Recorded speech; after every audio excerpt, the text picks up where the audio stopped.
Hello tout le monde, j'espère que vous allez bien. On se retrouve aujourd'hui pour une nouvelle vidéo spéciale motivation ménage.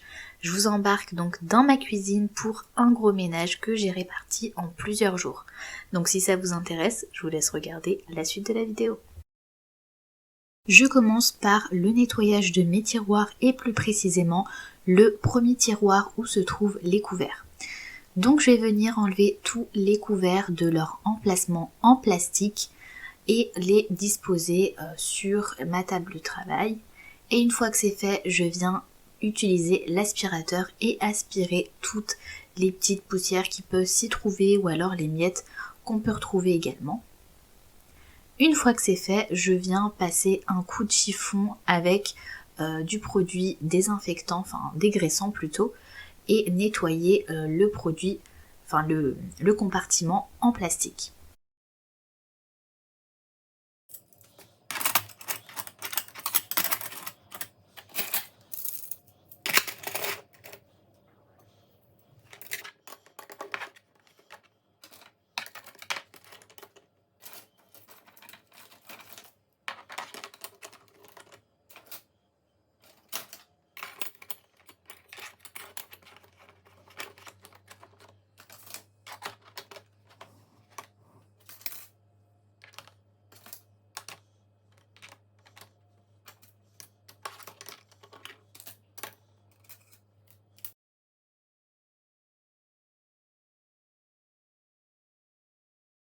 Je viens ensuite m'attaquer au tiroir qui est juste en dessous, qui est le tiroir où se trouvent les épices et également les grands ustensiles.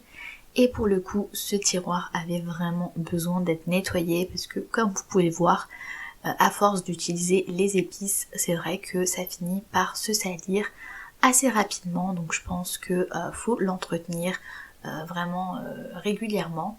Donc moi j'avais laissé, parce que je savais que j'allais nettoyer en profondeur la cuisine.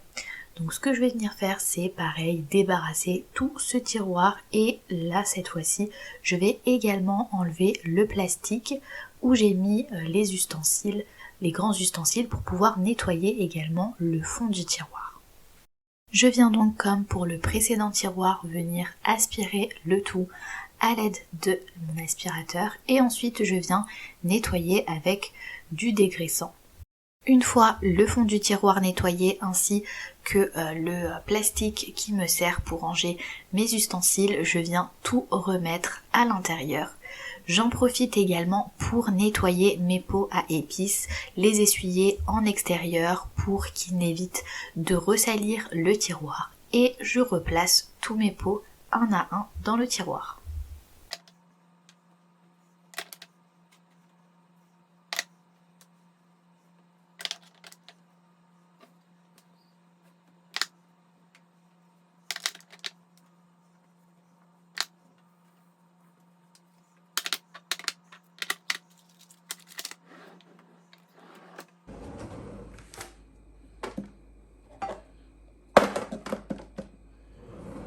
Et je passe maintenant au nettoyage du four.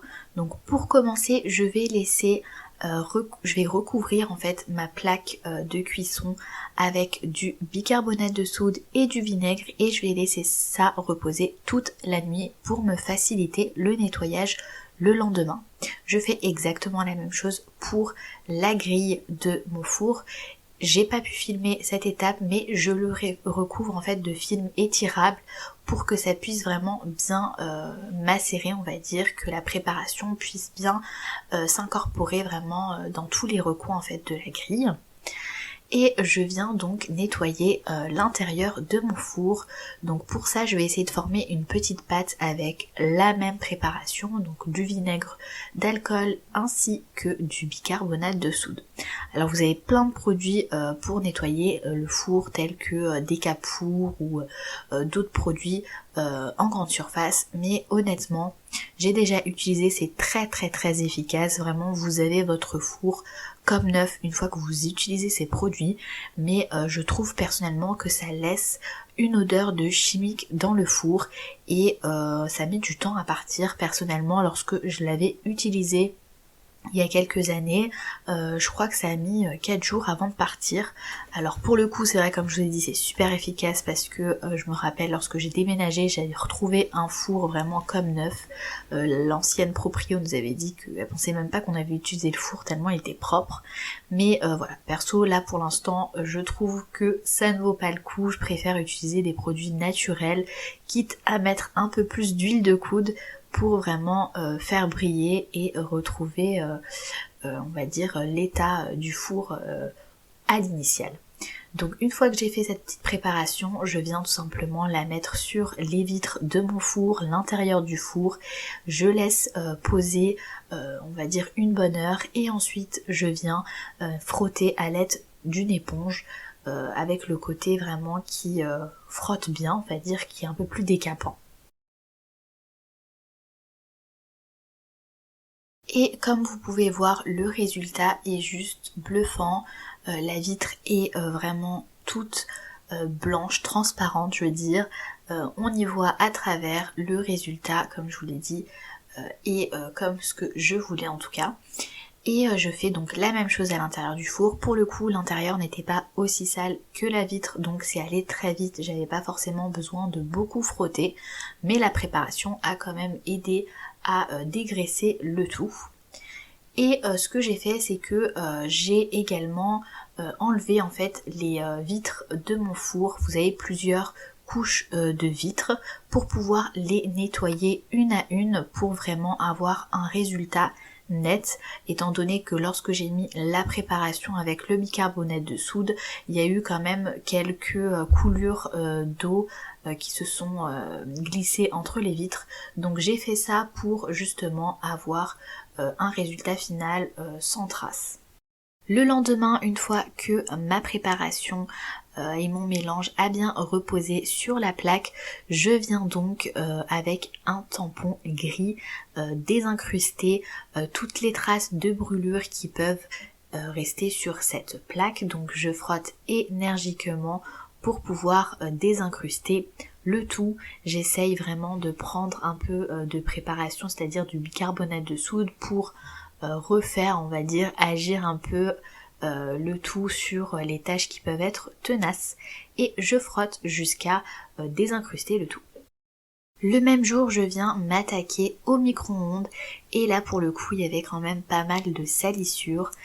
Faudra qu'on investisse d'ailleurs dans un protège assiette, vous savez, les couvercles qu'on met sur les assiettes pour éviter qu'il y ait les éclaboussures au moment de réchauffer les plats.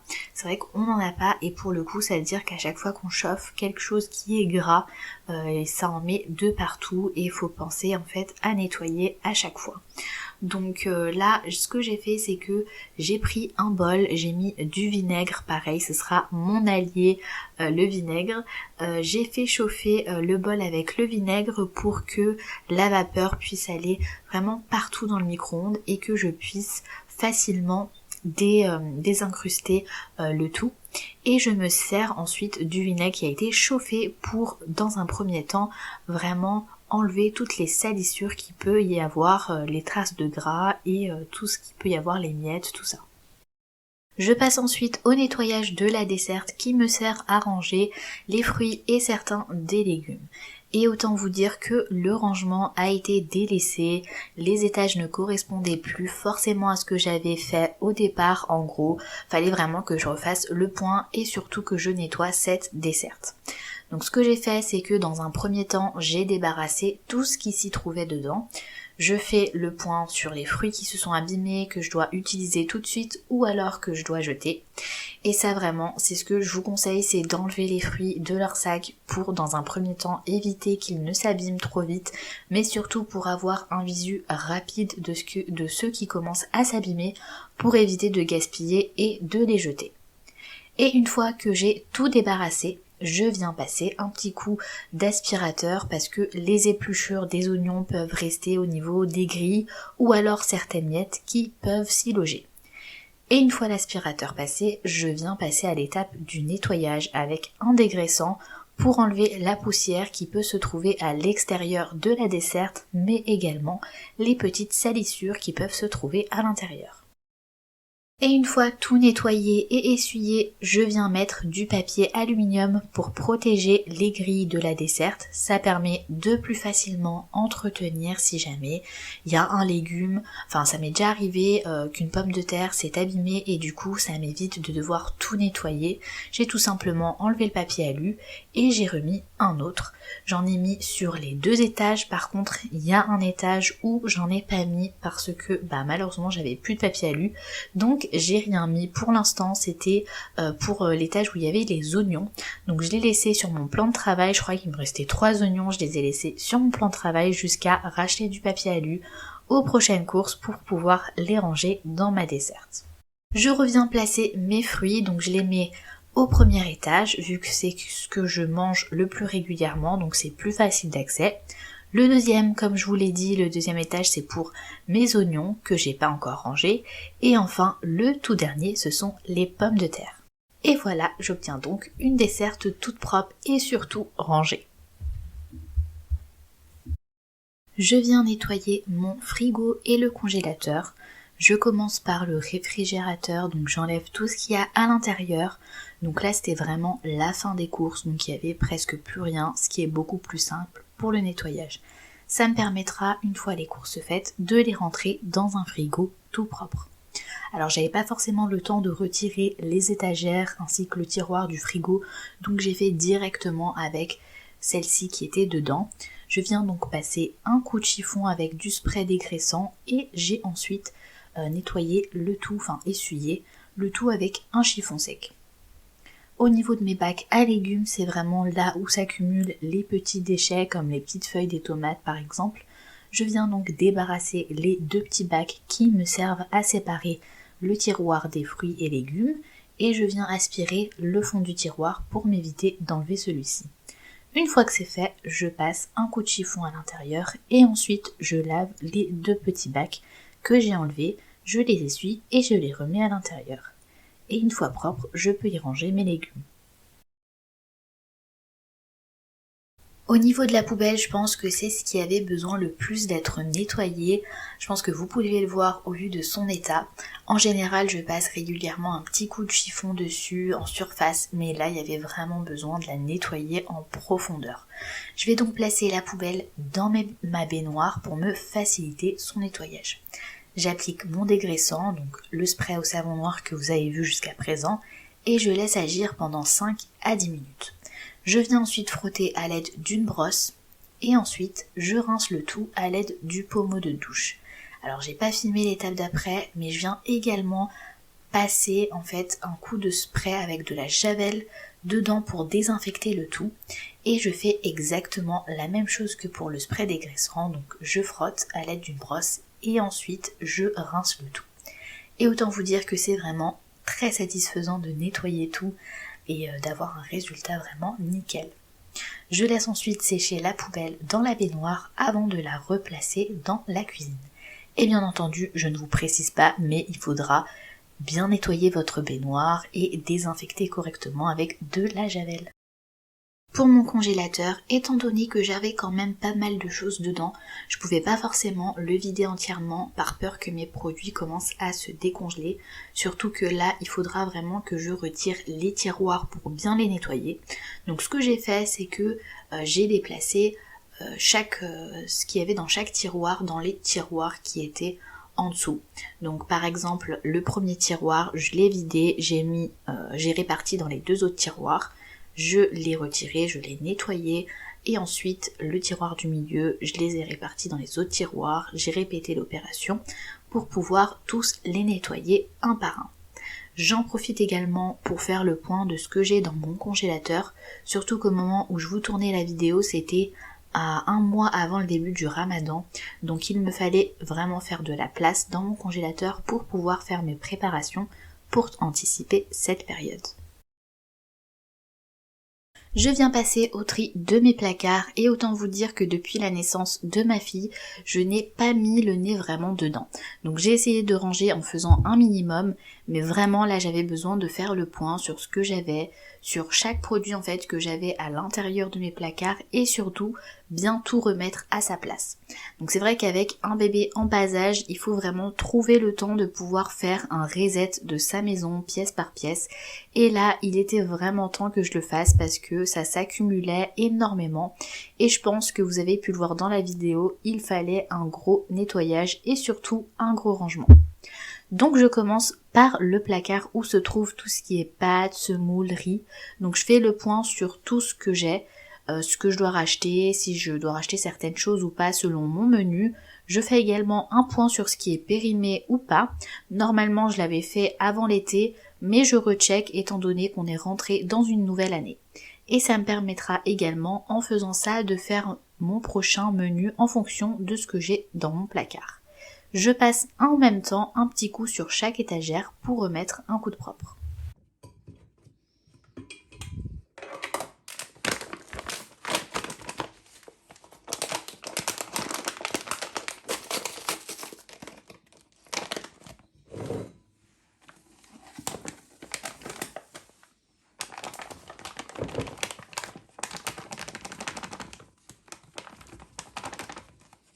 Je passe à mon autre placard où se trouve tout ce qui concerne les gâteaux, la pâtisserie. Donc je fais exactement la même chose que pour l'autre. Je fais le point sur tout et je viens tout nettoyer.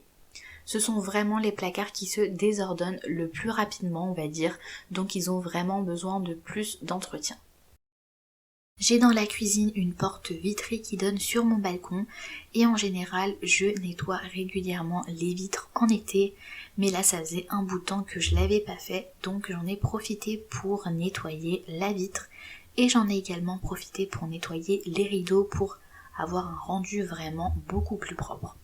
Et pour nettoyer la vitre, j'utilise donc un nettoyant spécial pour les vitres avec un chiffon microfibre.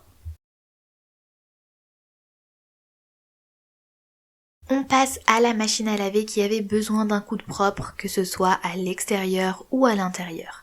Donc l'intérieur, j'essaie de le faire 2 fois par an et l'extérieur, c'est comme les façades, je suis obligée de le faire régulièrement car comme vous pouvez le voir, ma machine ressort un peu du plan de travail et notamment le hublot, ce qui fait que lorsque je cuisine, les miettes peuvent facilement tomber par-dessus. Donc je passe un coup de chiffon avec du dégraissant, j'en profite pour retirer le bac où on met la lessive. Du coup le bac je vais le nettoyer avec une eau savonneuse et finir avec un peu de javel pour désinfecter le tout et frotter avec une brosse à dents usagée. Je pensais avoir filmé cette étape mais malheureusement c'est pas le cas. Je passe également un coup de chiffon au niveau du joint du tambour et pour terminer je lance une machine avec du vinaigre blanc à l'intérieur. À la fin, je retire généralement le filtre qui se trouve en bas de la machine, mais cette fois-ci, j'ai malheureusement pas eu le temps de le faire à ce moment-là, donc je le ferai ultérieurement. Et enfin, j'arrive à la partie que je préfère, à savoir nettoyer les façades et les surfaces de ma cuisine ainsi que l'évier. Donc je commence par l'évier, je viens saupoudrer tout l'évier de bicarbonate de soude avec un peu de vinaigre. Je laisse poser le tout quelques minutes et ensuite je viens frotter pour désincruster les taches qu'il peut y avoir. Une fois que c'est fait, je viens rincer le tout. Et je passe ensuite aux façades de ma cuisine, donc toutes les façades des placards. Je viens passer un coup de chiffon microfibre avec un peu de spray au savon noir. Mais ça en général j'essaie de le faire régulièrement pour éviter que ça ne s'encrasse et surtout pour entretenir l'état de mes placards. Et pour finir, je passe au plan de travail. Donc je passe juste un petit coup de chiffon dessus étant donné que c'est quelque chose qu'on nettoie régulièrement. Il n'y a pas vraiment de tâches à désincruster. Donc c'est vraiment beaucoup plus rapide à nettoyer. Et j'en profite également pour nettoyer le muret qui se trouve juste en haut du plan de travail parce qu'il peut y avoir des éclaboussures lorsqu'on cuisine. Une fois les surfaces faites, il me restera plus qu'à nettoyer le bas et là j'en profite pour nettoyer les plinthes de la cuisine pour que le nettoyage soit vraiment fait en profondeur. Donc faudra d'ailleurs que je rentre ce nettoyage dans ma routine mensuelle pour entretenir la propreté des plinthes. Et pour le sol, ça me permet de terminer le nettoyage de la cuisine, mais ça je le fais également régulièrement. Ma vidéo se termine, j'espère qu'elle vous aura plu et qu'elle vous aura motivé. Si c'est le cas, je vous invite à la liker, à vous abonner à ma chaîne pour ne rater aucune autre vidéo en activant la cloche. Et moi je vous dis à très vite pour une prochaine vidéo.